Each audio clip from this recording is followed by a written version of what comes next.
Hi friends, అందరికీ నమస్కారం. Welcome to my channel. ఈరోజు మన ఛానల్లో మరొక కొత్త రెసిపీ వచ్చేసి చింతపండు పులిహోరని ఎలా చేయాలో చూద్దామండి. ఇలా చేసిన ఈ పులిహోర అయితే చాలా చాలా రుచిగా ఉంటుందండి. మరియు చాలా సింపుల్ ప్రాసెస్లో చేసుకోవచ్చు. చింతపండు పులుసుని ఈ విధంగా చేసుకొని పెట్టుకుంటే మనం చాలా ఈజీ ప్రాసెస్లో చింతపండు పులిహోరని చేసుకోవచ్చండి. ఈ పులిహోర కోసం ముందుగా ఒక చిన్న గిన్నె తీసుకొని ఇందులోకి ఒక 70 గ్రామ్స్ వరకు చింతపండును వేసుకున్నాను. ఈ చింతపండును ఒక 2 సార్లు శుభ్రంగా వాటర్తో కడిగిన తర్వాత దీనిలో తగినన్ని వాటర్ వేసుకోవాలండి. వాటర్ ఎక్కువగా కాకుండా ఇలా చింతపండు మునిగే వరకు వేసుకోండి. ఇప్పుడు ఈ చింతపండుని ఒక పావు గంట వరకు నానబెట్టుకొని ఉంచుకోండి. మీకు ఒకవేళ చింతపండు తొందరగా నానాలంటే వేడి నీళ్ళు వేసుకొని నానబెట్టుకొని ఉంచుకోవచ్చు. అలా అయితే తొందరగా నానిపోతుందండి. ఒక పావు గంట తర్వాత చింతపండుని బాగా ఇలా చేతితో స్మాష్ చేసుకోవాలండి. ఇలా గుజ్జు అంతా కూడా సెపరేట్ అయ్యే వరకు స్మాష్ చేసుకోవాలి. ఇప్పుడు ఒక గిన్నె తీసుకొని గిన్నె పైన స్ట్రైనర్ పెట్టుకొని ఈ చింతపండు పులుసునంతా కూడా మనం వడకట్టుకోవాలండి. ఇలా అయితే మనకి చింతపండు పులుసు తీయడం చాలా ఈజీ అయిపోతుంది. ఇలా చింతపండులో నుంచి పులుసు అంతా కూడా బయటకు వచ్చేలాగా ఇలా చేతితో స్మాష్ చేసుకోండి.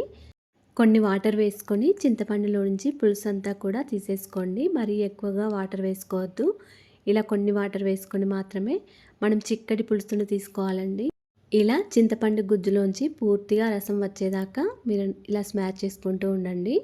చింతపండు పులుసు మాత్రం ఈ విధంగా చిక్కగా ఉండాలండి. కొద్దిగా మరీ ఎక్కువగా వాటర్ వేసుకోవద్దు. మనకి అప్పుడే చింతపండు పులిహోరకి పులుసు అనేది తొందరగా రెడీ అయిపోతుంది. ఇప్పుడు ఈ చింతపండు పులుసులోకి ఒక పావు టీ స్పూన్ వరకు పసుపు, ఒక టీ స్పూన్ వరకు సాల్ట్, ఒక హాఫ్ టేబుల్ స్పూన్ వరకు ఆయిల్, కొద్దిగా కరివేపాకు, ఒక 2-3 వరకు పచ్చిమిర్చిని ఇలా పొడుగ్గా కట్ చేసుకొని వేసుకోండి. ఇలా అన్నీ వేసిన తర్వాత ఒకసారి స్పూన్తో బాగా కలుపుకోండి. ఈ గిన్నెను ఇలాగే స్టవ్ ఆన్ చేసుకొని స్టవ్ మీద పెట్టుకోండి. ఈ పులుసు అంతా కూడా కొంచెం దగ్గరగా అయ్యే వరకు ఇలాగే ఉంచుకోండి. స్టవ్ని మీడియం ఫ్లేమ్లో ఉంచుకుంటూ కొంచెం దగ్గరగా అయ్యే వరకు ఇలాగే ఉంచుకోండి. ఇప్పుడు వేరొక స్టవ్ మీద ఒక చిన్న ప్యాన్ పెట్టుకొని దీనిలోకి ఒక పావు టీ స్పూన్ వరకు మెంతులు, మరొక పావు టీ స్పూన్ వరకు జీలకర్ర, ఒక పావు టీ స్పూన్ వరకు మిరియాలు, పావు టీ స్పూన్ కంటే కొంచెం తక్కువగా ఆవాలు వేసుకోండి. ఇలా అన్నీ వేసిన తర్వాత ఒకసారి స్పూన్తో కలుపుకొని కొద్దిగా లైట్గా ఫ్రై చేసుకుంటే సరిపోతుంది. ఈ టైంలో మీరు ఒక టీ స్పూన్ వరకు ధనియాలు ఉంటే వేసుకోవచ్చండి. నేను ధనియాల పొడి వేసుకున్నాను.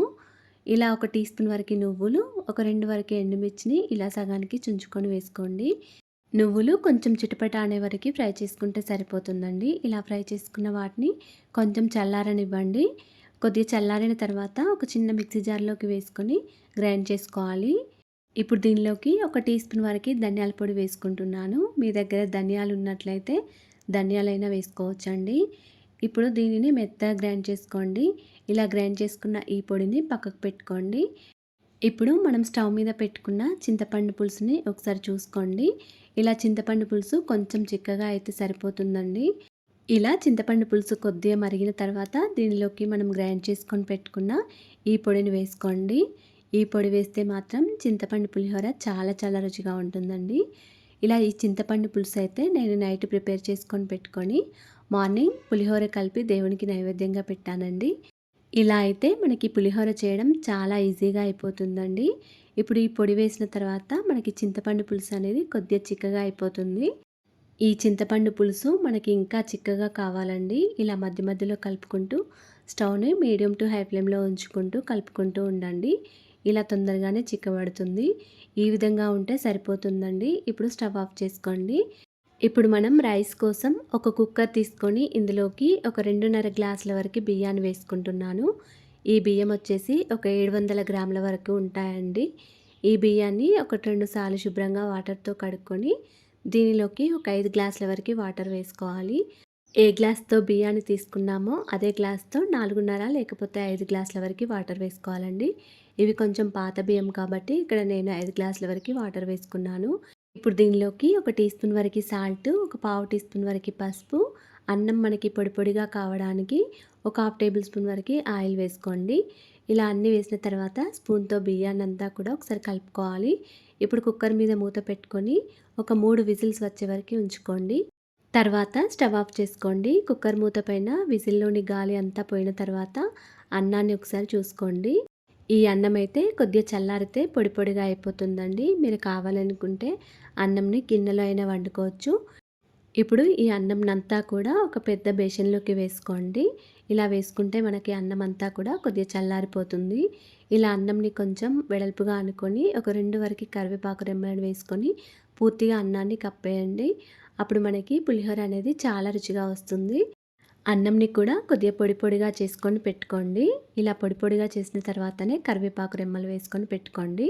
ఇప్పుడు స్టవ్ ఆన్ చేసుకొని స్టవ్ మీద కడాయి పెట్టుకొని దీనిలోకి ఒక 3 టేబుల్ స్పూన్ల వరకు ఆయిల్ వేసుకోవాలి. పులిహోరకి పల్లి నూనె లేకపోతే నువ్వుల నూనె అయితే చాలా టేస్టీగా ఉంటుందండి. ఇక్కడ నేను పల్లి నూనె వేసుకున్నానండి. ఆయిల్ మాత్రం బాగా వేడిన తర్వాతనే ఇంగ్రీడియంట్స్ అన్నీ కూడా వేసుకోవాలి. ఆయిల్ బాగా వేడిన తర్వాత ఒక ముప్పావు కప్పు వరకు పల్లీలను వేసుకొని ఫ్రై చేసుకోవాలండి. పల్లీలు కొద్దిగా ఫ్రై అయిన తర్వాత దీనిలోకి ఒక 10 వరకు జీడిపప్పులు కూడా వేసుకొని ఫ్రై చేసుకోవాలి. ఇలా ఫ్రై చేసుకున్న పల్లీలన్నిటినీ కూడా ఒక గిన్నెలోకి తీసుకొని పక్కకు పెట్టుకోండి. ఈ పల్లీలను కొన్ని ఆయిల్లోనే ఉంచుకున్నానండి. ఇప్పుడు దీనిలోకి ఒక టీ స్పూన్ వరకు జీలకర్ర, మరొక టీ స్పూన్ వరకు ఆవాలు వేసుకొని ఫ్రై చేసుకోవాలి. అదేవిధంగా ఒక 2 టేబుల్ స్పూన్ల వరకు శనగపప్పు, మరొక 2 టేబుల్ స్పూన్ల వరకు మినపప్పు కూడా వేసుకొని ఫ్రై చేసుకోవాలి. తర్వాత దీనిలోకి ఒక 7, 8 వరకు ఎండుమిర్చి, ఒక 2, 3 వరకు పచ్చిమిర్చి ఇలా పొడుగ్గా కట్ చేసుకొని వేసుకోండి. అదేవిధంగా కొద్దిగా కరివేపాకు కూడా వేసుకొని మంచిగా ఫ్రై చేసుకోవాలి. అన్నింటినీ కూడా మంచిగా ఫ్రై చేసుకోవాలండి. ఇలా అన్నీ కూడా చక్కగా ఫ్రై అయిన తర్వాత దీనిలోకి ఒక హాఫ్ టీ స్పూన్ వరకు పసుపు, కొంచెం ఇంగువ ఉంటే వేసుకోండి.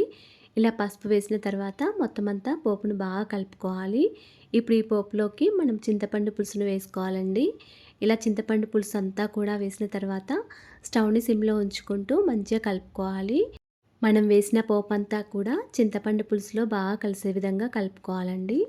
ఇలా ఒక 2 మినిట్స్ వరకు కలుపుకొని స్టవ్ ఆఫ్ చేసుకోండి. ఇప్పుడు మనం రైస్‌లోకి వేసుకున్న ఈ కరివేపాకును తీసుకొని పక్కకు పెట్టుకోండి. వేడి మీద వేసాం కాబట్టి కరివేపాకంతా కూడా నల్లగా అయిపోతుంది. ఇప్పుడు అన్నంని అంతా కూడా మళ్ళీ ఒకసారి పొడి పొడిగా చేసుకొని పెట్టుకోండి. ఇలా పొడి పొడిగా చేసిన తర్వాతనే మనం చింతపండు పులుసునంతా కూడా వేసుకోవాలి. ముందైతే సగానికంటే ఎక్కువగా చింతపండు పులుసుని వేసుకున్నానండి. ఇలా చింతపండు పులుసు అంతా కూడా వేసిన తర్వాత బాగా కలుపుకోవాలి. పులుసంతా కూడా అన్నంకి పట్టే విధంగా బాగా కలుపుకోవాలండి. మిగిలి ఉన్న చింతపండు పులుసుని కూడా వేసుకొని మళ్ళీ ఒకసారి కలుపుకోవాలండి. అలాగే దీనిలోకి మనం వేయించుకున్న పల్లీలను కూడా వేసుకొని మళ్ళీ మొత్తం అంతా ఒకసారి కలుపుకోవాలి. మనం తీసుకున్న రైస్‌కి చింతపండు పులుసు అనేది కరెక్ట్‌గా సరిపోయిందండి. చాలా చాలా రుచిగా ఉందండి. ఈ పులిహోర అయితే అచ్చం గుళ్ళో తిన్న ప్రసాదంలా ఉంది. ఇలా మీరు కూడా ఒకసారి ట్రై చేసి చూడండి. అలాగే ఫ్రెండ్స్, మా ఛానల్‌ని ఇంతవరకు సబ్స్క్రైబ్ చేసుకోకపోతే సబ్స్క్రైబ్ చేసుకోండి. వీడియో కనుక నచ్చినట్లయితే ఒక లైక్ చేయండి అండ్ షేర్ చేయండి. ప్లీజ్ మా ఛానల్‌ని సపోర్ట్ చేయండి. Thanks for watching.